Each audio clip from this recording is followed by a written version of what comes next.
Well, good morning. I'm honored to be joined this morning by FBI Director Chris Wray, National Security Division Assistant Attorney General John Demers, and United States Attorney Geoffrey Berman from the Southern District of New York. Today, the Department of Justice is announcing a criminal indictment of 2 hackers associated with the Chinese government.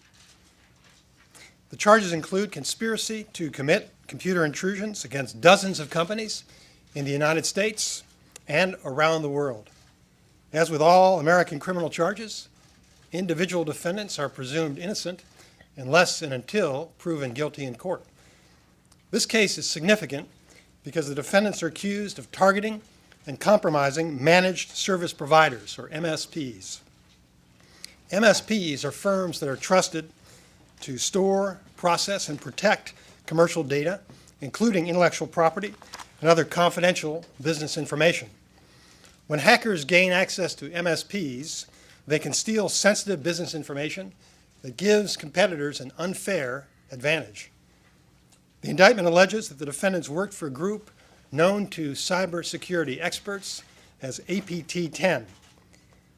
These groups are designated as APTs, or Advanced Persistent Threats, because they use malware to gain access to computer networks and to exfiltrate or steal data over an extended period of time. These defendants allegedly compromised MSP clients in at least a dozen countries, the United States and 11 other countries. The victims included companies in banking and finance, telecommunications and consumer electronics, medical equipment, packaging, manufacturing, consulting, healthcare, biotechnology, automotive, oil and gas exploration, and mining. The defendants allegedly committed these crimes in association with a Chinese intelligence agency known as the Ministry of State Security. Now, this is not the first time that the Department of Justice has accused Chinese state actors of stealing commercial information. Since the indictment of 5 uniformed members of the People's Liberation Army in 2014, our department has repeatedly cast a spotlight on China for its state-sponsored criminal activity targeting American corporations. More than 90% of the department's cases alleging economic espionage over the past 7 years involve China. More than 2/3 of the department's cases involving thefts of trade secrets are connected to China. In the last few months of this year alone, our department has announced charges in 3 separate cases alleging crimes committed at the behest of a branch of the Chinese Ministry of State Security. It is unacceptable that we continue to uncover cybercrime committed by China against America and other nations. In 2015, China promised to stop stealing trade secrets and other confidential business information through computer hacking with the intent of providing competitive advantage to companies in the commercial sector. But the activity alleged in this indictment violates the commitment that China made. That was a commitment they made to members of the international community, to the United States, to the G20, and to APEC. Now, we want China to cease its illegal cyber activities and honor its commitment to the international community. But the evidence suggests that China may not intend to abide by its promises. For example, Chinese industrial policy, known as Made in China 2025, lists strategic advanced manufacturing industries that the nation has targeted for promotion and development. Many of the companies allegedly targeted recently by Chinese defendants operate in sectors identified in that official Chinese policy. Whether through computer hackers operating from China or Chinese nationals recruited to steal trade secrets from companies in other countries, the goal is the same: to dominate production in strategically important industries by stealing ideas from other nations. It's just as if they had broken into American companies and taken the data information out physically. They're doing it through cyber means. Today's charges mark an important step in revealing to the world China's continued practice of stealing commercial data. Responding to that conduct requires a strategic, whole-of-government approach to the threats that China poses. That is why the Department of Justice recently announced an initiative to address a full range of threats. Mr. Demers and Director Wray have been leaders of that effort. One tactic is to increase our enforcement efforts. Another is to conduct foreign investment reviews to protect against China improperly acquiring sensitive information through the acquisition of American companies. A third is to find ways to better protect our telecommunications infrastructure. China stands accused of engaging in criminal activity that victimizes individuals and companies in the United States, violates our laws, and departs from international norms of responsible state behavior. Exposing these actions through the criminal justice system is a valuable tool in the Department of Justice arsenal. Faced with the detailed factual allegations today and the corroborating statements not just from the United States, but from other victimized nations, China will find it difficult to pretend that it is not responsible for these actions. America and its many allies know what China is doing. We know why they're doing it. And in some cases, we even know exactly who is sitting at the keyboard perpetrating these crimes in association with the Chinese government. The alleged criminals in this case are named Zhu Hua and Zhang Shulong. We hope the day will come when those defendants face justice under the rule of law in an American courtroom. Until then, they and other hackers who steal from our companies for the apparent benefit of Chinese industry should remember there is no free pass to violate American laws merely because they do so under the protection of a foreign state. The Department of Justice and the FBI will continue to use all available tools to respond to China's economic aggression and the threat that these actions pose to the prosperity and security of the United States and other nations that respect the rule of law. I want to introduce next Chris Wray, Director of the FBI, to make some remarks, followed by Jeff Berman, our U.S. Attorney from Southern New York.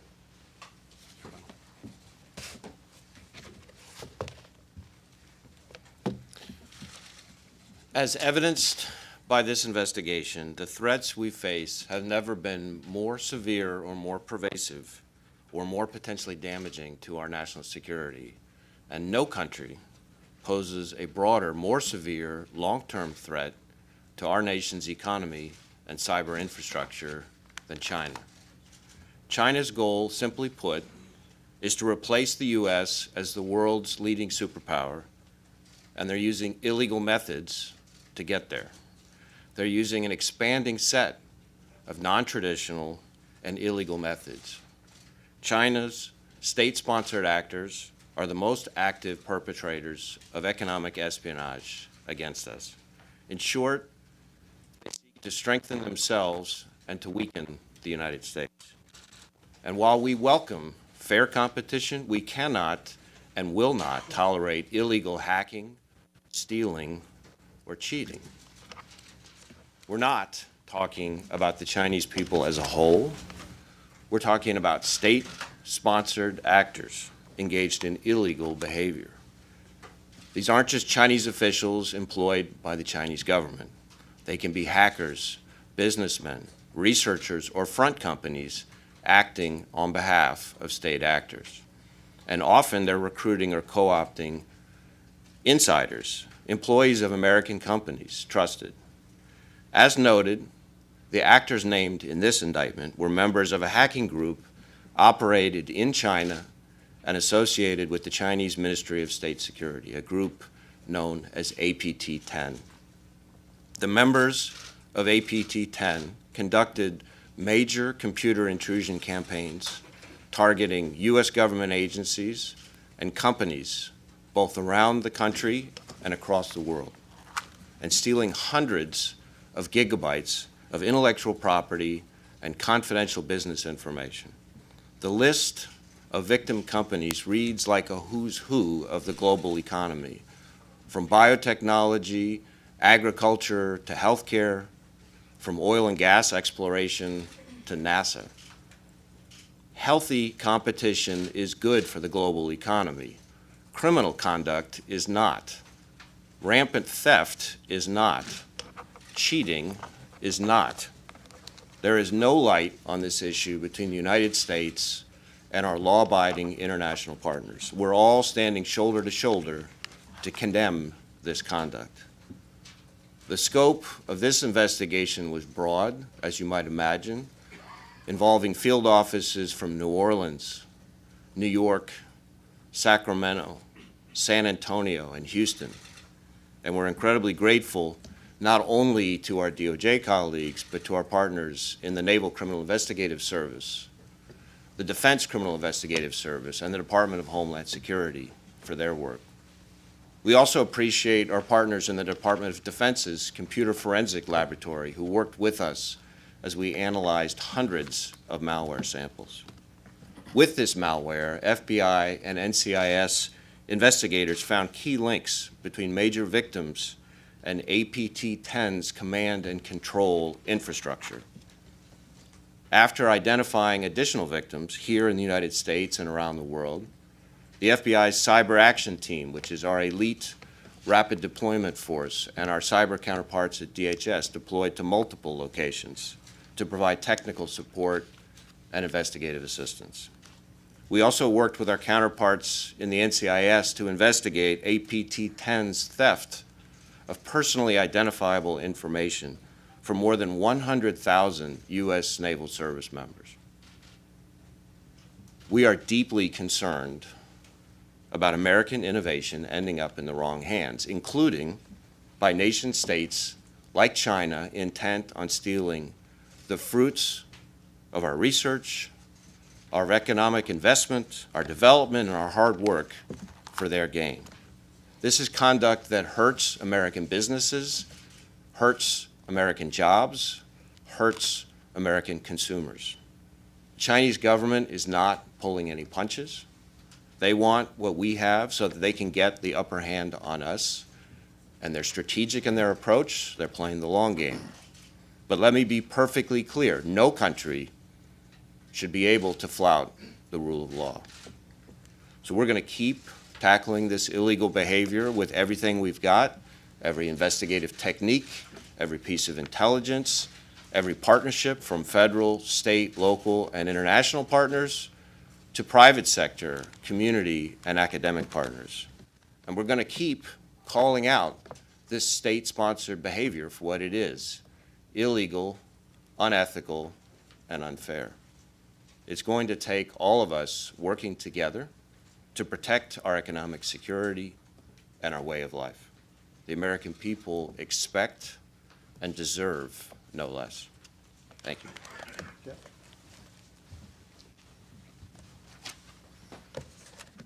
Good morning. I'm Jeff Berman, U.S. Attorney for the Southern District of New York. Today, we announced charges against two Chinese hackers, Zhu Hua and Zhong Shilong, for their involvement in the massive theft of intellectual property and confidential business information from U.S. and foreign companies, as well as U.S. government agencies. The extent and types of data stolen by the defendants is shocking and outrageous. As the Deputy Attorney General and the Director noted, the defendants are alleged to have been members of a hacking group operating in China called APT-10.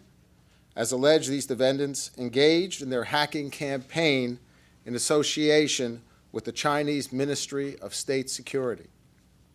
Over the past 12 years, APT-10 has mounted a series of sophisticated computer intrusion campaigns that targeted more than 45 commercial and defense technology companies in the United States, as well as managed service providers and their clients across the globe. As the indictment alleges, the defendants used spear phishing to install malware that stole the usernames and passwords of employees of the victim companies. Then, once in the victim systems, the defendants, using methods to prevent detection, transferred valuable information and data to computer servers that they controlled. A more recent phase of the conspiracy targeted managed service providers, or MSPs. By compromising the computer systems of an MSP, the defendants gained a foothold to more easily compromise the computer networks of the MSP's numerous clients across the globe. As the Deputy Attorney General noted, the defendants compromised the data of MSP clients located in 12 countries: Brazil, Canada, France, Finland, Germany, India, Japan, Sweden, Switzerland, the United Arab Emirates, the United Kingdom, and the United States.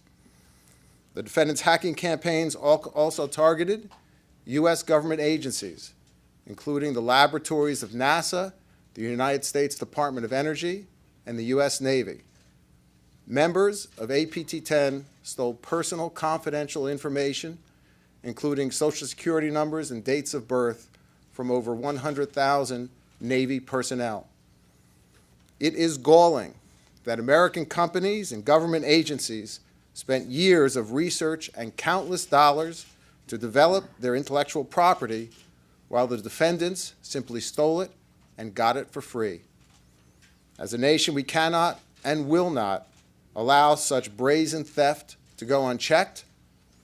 I have a message for these defendants, the other members of APT-10, as well as their associates in the Chinese Ministry of State Security.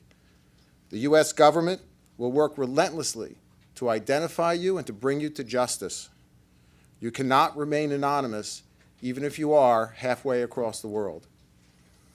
While these defendants remain at large, they are now fugitives from the American justice system, which has a long memory.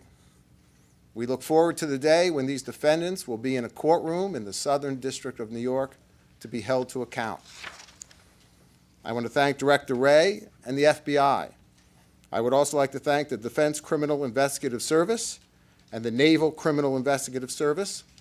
Their work in this case has been extraordinary and serves as an example of what can be accomplished by collaboration among U.S. law enforcement agencies. We are very lucky to have them as partners.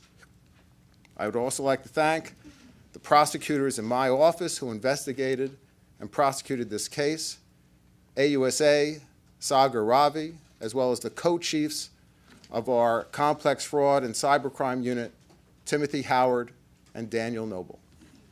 Okay, we're going to take a few questions now. Pete? Mr. Rosenstein, what can you tell us about the nature of what the hackers stole and how much damage it did to the target companies? So I can tell you only what's described in the indictment in this case, which describes the types of industries that were affected. We don't have a lot of detail in there about the particular information that was stolen. And of course, we don't identify victims in our indictments. We do work with victims to ensure that they're able to take any appropriate remedial action. But let me ask Director Wray to talk about that in more detail. So as the Deputy Attorney General said, we do work closely with the victims, but we don't want to compound their harm.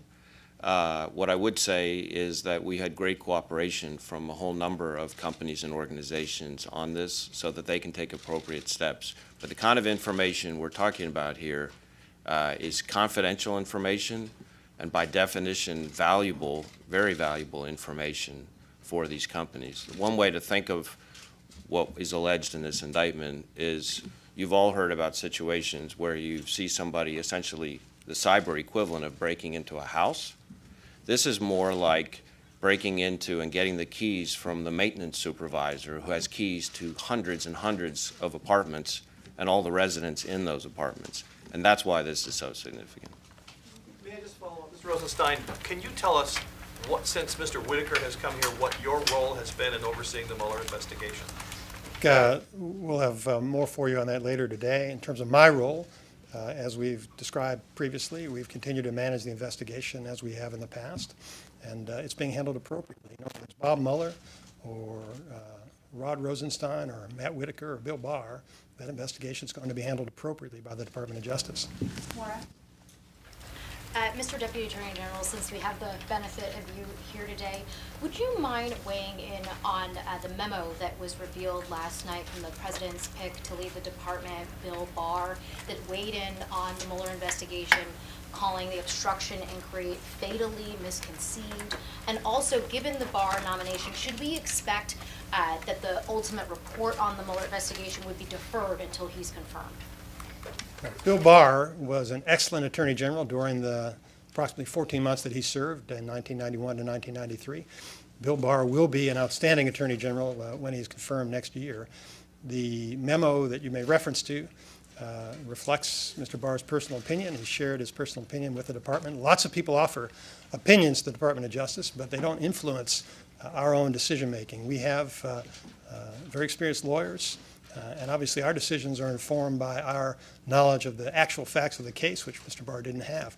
I didn't share any confidential information with Mr. Barr. He never requested that we provide any non-public information to him, and that memo had no impact on our investigation. Two very quick questions. Number one, can you give us a sense of the number of groups like this operating in China that are attempting to steal information? And then my second question is on the rule of law. The President of the United States tweeted a photograph with you behind bars. He talked about a cooperating witness as being a rat. Can you assure the American public that this department will make sure it operates directly on the rule of law? The second question first. This department operates under the rule of law. That means we make our decisions based on the facts and circumstances of each individual case and without regard to partisan political considerations. On the first question, I think it's important for people to understand this group is referred to as APT 10, Advanced Persistent Threat 10. It is not the only one, and I think Director Wray can talk with you a bit about what the FBI does, not only to prosecute perpetrators, but to work with American businesses to try to deter and prevent these sorts of attacks. The one thing I would add to what the Deputy Attorney General just said is that in addition to these APT 10 group, or APT 1 through 9, or the APTs of the future, we have lots and lots and lots of criminal hackers working in varying ways in coordination with and on behalf of nation states. It's what we call a blended threat. Think of it as just outsourcing your criminal or espionage activity to mercenaries. China's not the only country that we've seen do it, but people in this country need, and around the world, need to understand that China is the most active and aggressive in this space. And so it's not just Chinese officials with epaulets on their uniforms. These are state-owned enterprises, ostensibly private companies, hackers of all shapes and sizes, researchers, businessmen. People working for a variety of reasons, some witting, some unwitting, on behalf of the Chinese government. And it's a very serious threat that this country needs to take very seriously. Mr. Deputy Attorney General, what do you say to critics who argue the Justice Department is being used for political purposes at a time of heightened tension between the U.S. and China, especially when you have the President coming out and signaling that he may be willing to interfere with your extradition efforts in a separate case? Well, first of all, what I say to critics is we're always going to have critics, no matter what we do and what we tell our people and what Director Wray and U.S. Attorney Berman and Assistant Attorney General Demers and all of our officials in the Department of Justice understand is that we have a responsibility to do our job. We have a responsibility to investigate cases based on the facts. We need to apply the law and make independent decisions about what steps to take. So our decisions about whether or not a case merits prosecution are not affected by any other political considerations. One follow-up question, Mr. Deputy Attorney General. Why did you decide not to prosecute AMI, even though they admitted to trying to interfere in a free and fair election? Are you holding corporations to a different standard than individuals? I'm not going to address that question here. Last question, Kevin. Mr. Deputy Attorney General, can you address this? And lawmakers have tried with little luck to enact a protection for Robert Mueller through legislation. Do you believe that protection is necessary, or do you believe that his investigation is over? The investigation is being conducted in accordance with the Department of Regulation, and nothing anybody says is going to affect that. So I believe that that investigation is being handled appropriately under the existing Department regulations. Thank you very much. John Demers is here to take further questions now.